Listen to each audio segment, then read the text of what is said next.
Hello guys. Okay, dito na naman tayo sa namang panibagong service. Okay. Ang e-bike na to guys. Okay. Pa-double check lang natin. Ganda ng pagkakagawa ng bubong, no? Ipauna natin. Okay. E-bike na to guys. Wala na siyang number 3. Okay, yun ang sinabi ng customer. Concern ng customer natin. Wala na siyang number 3. Tapos yung reverse niya, hindi na rin gumagana. Drive na lang. Okay, ayan. Ito po yung tsura ng e-bike natin. Okay. Ayan. Guys, sinicheck na rin natin. Sinabay na rin natin ng chainsaw ito. Para minsan ang gawaan lang, no? Tapos, check na lang din ng mga tornilyo. Tapos, ito. Throttle lang ano natin. Gagawin natin dito, guys. Tara guys, samahan niyo ako guys. Tara, let's go!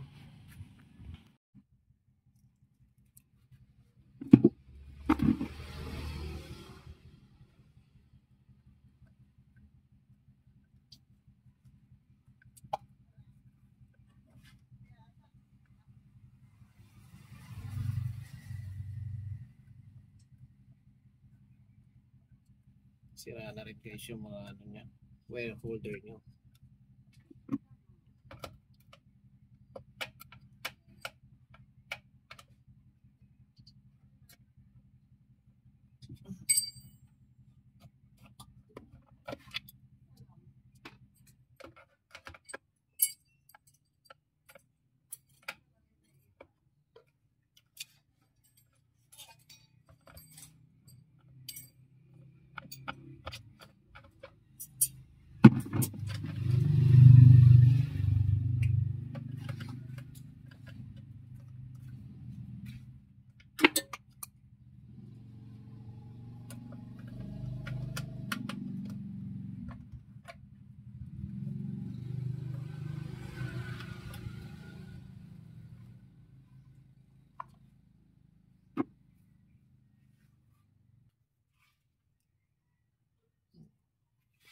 Pag magbabaklas kayo guys, kailangan nyo pala ng Allen wrench, no? Para dito. Allen wrench kasi ang sukat niya.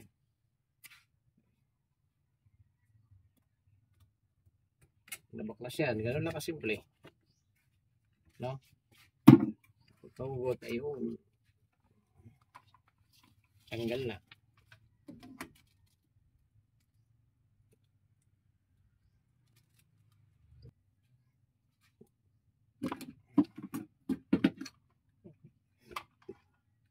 Guys, ang throttle niya ganito, no?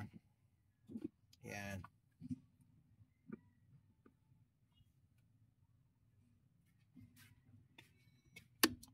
Throttle niya guys, ganito.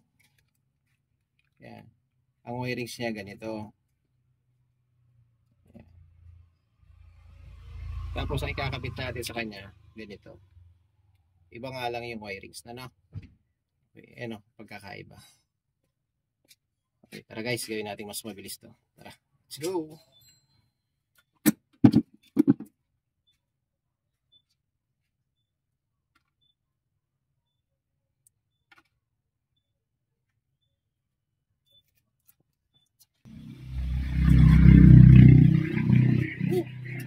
Ito na guys, oh, pinai-rings pala natin, no? May wirings natin kasi magkaiba yung mga outlet niya. Ayan, oh, magkakaiba. Ngayon, ganito yung dating original na nakakabit doon sa kakabit natin. Kaya winay-rings pa natin. Ganun din, paano mo din natin? Ganun mo din ipagkabit.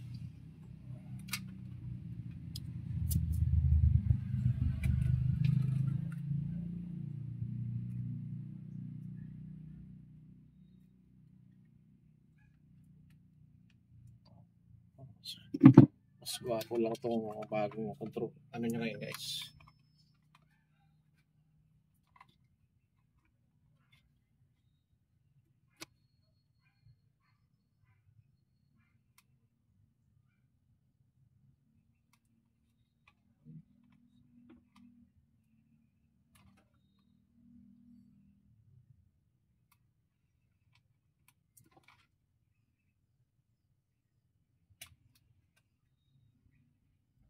yung mga yung ganito doon. Yung sa harap.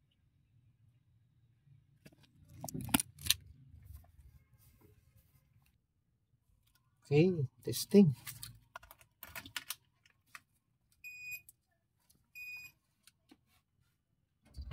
Okay. Okay guys, goods. Okay. Ngayon yung bago natin kinabit. Okay. Ito yung luma niya. Okay, yun yung bago kinabit natin. Okay.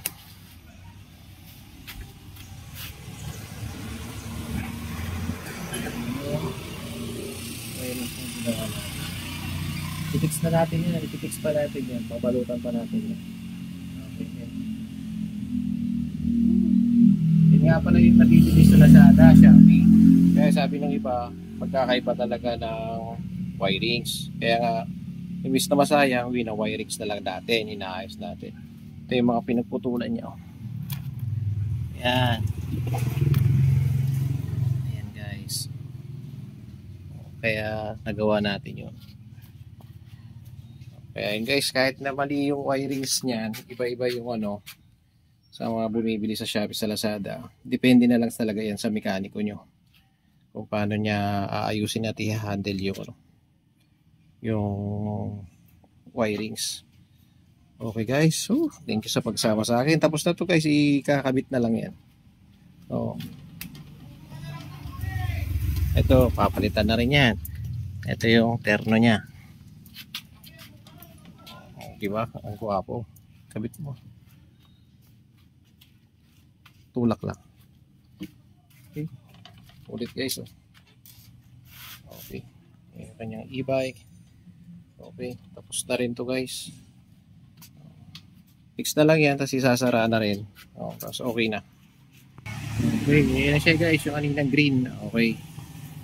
Tinobo lang ng balot na natin para tapos na to. Okay guys. Okay. Problem solved si customer. Okay guys, sana nakatulong tong simpleng video kong to. Okay, kahit mali yung wirings niyan, depende na lang talaga sa gagawa, no? Guys, sana nakatulong yung video kong to. Okay, ride safe, power, peace out. Peace out, power.